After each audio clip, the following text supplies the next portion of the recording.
Selanjutnya ada perundungan fisik. Nah, perundungan fisik ini mungkin sudah tidak terlalu terjadi lagi di lingkungan sekolah kita karena sudah ada aturan seperti itu, memukul dan mencubit peserta didik kita. Selanjutnya ada kekerasan seksual. Kekerasan seksual adalah setiap perbuatan merendahkan, menghina, melecehkan, menyerang tubuh dan fungsi reproduksi seseorang yang berakibat penderitaan psikis dan fisik.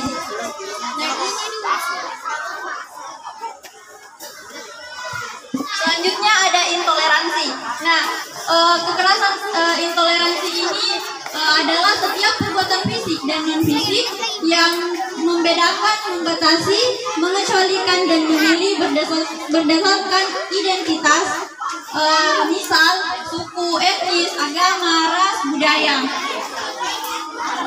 Yang sering terjadi itu di lingkungan sekolah biasanya kekerasan status sosial ekonomi.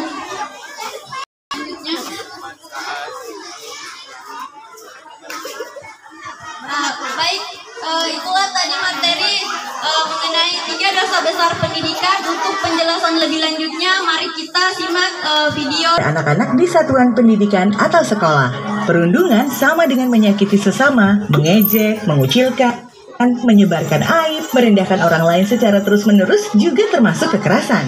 Karena menyakiti sesama tidak hanya tentang kekerasan fisik saja.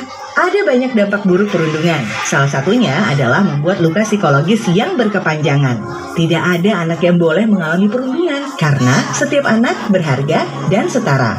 Ada 3 karakteristik perundungan yang harus kita ketahui. Pertama, dilakukan dengan tujuan merendahkan. Kedua, dilakukan oleh orang yang merasa lebih berkuasa. Ketiga, dilakukan secara berulang-ulang. Kita juga harus waspada pada beberapa kesalahpahaman tentang perundungan yang harus dihindari. Selain perundungan, kekerasan lainnya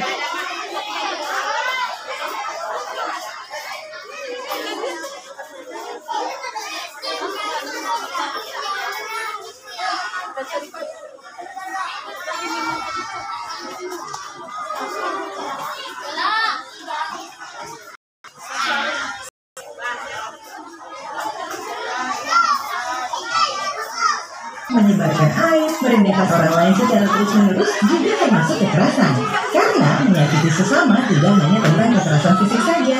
Ada banyak dampak buruk perundungan. Salah satunya adalah membuat luka psikologis yang berkepanjangan. Tidak ada anak yang boleh mengalami perundungan karena setiap anak berharga dan setara. Ada 3 karakteristik perundungan yang harus kita ketahui. Pertama, dilakukan dengan tujuan merendahkan. Kedua, dilakukan pendidikan yang harus kita ketahui. Perundungan masih berpotensi dialami oleh anak-anak di satuan pendidikan atau sekolah. Perundungan sama dengan menyakiti sesama yang harus kita ketahui. Pertama, dilakukan dengan tujuan merendahkan. Kedua, dilakukan oleh orang yang merasa lebih berkuasa. Ketiga, dilakukan secara berulang-ulang. Kita juga harus waspada pada beberapa kesalahpahaman tentang perundungan yang harus dihindari. Selain perundungan, kekerasan lain yang masih sering terjadi di lingkungan satuan pendidikan adalah kekerasan seksual. Siapapun pelaku maupun korban kekerasan seksual, laki-laki maupun perempuan, termasuk anak-anak, orang yang tidak kenal atau orang tua kita. Kekerasan seksual mesti kita berantas dari lingkungan pendidikan karena semua orang berhak untuk bisa belajar dengan aman dan nyaman, merdeka dari ancaman kekerasan.